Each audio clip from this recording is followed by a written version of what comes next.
ni portian drinkat ki jingla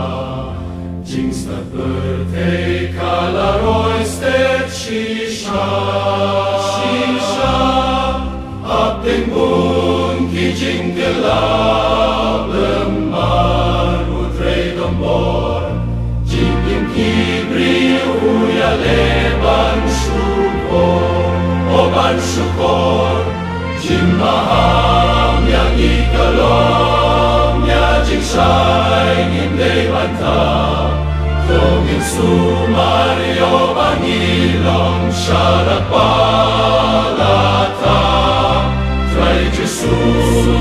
om belong ka jing sai yo ka perke elak ka kalayang iban long jing sai shaki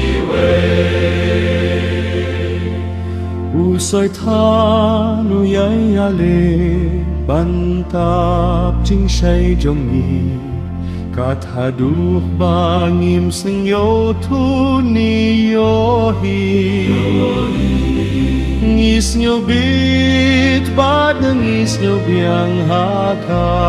jinglong kristan Unban ngila siya jopau soitan Jing mahang yang ikalong ya jing sai ngim dei banta ya ikalong jing sai ngim imam long syarat balata try jisu om pilong ka jing sai ka jisu pilong ka te dayang iban long jing sai shaki we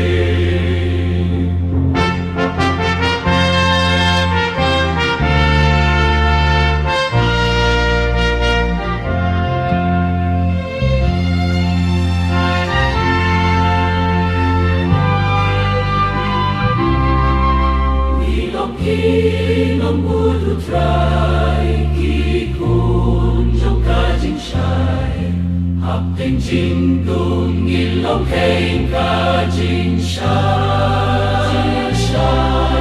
tong ingit pati shai bang ilong nen kumta yo pa jing shai kam don happy hanga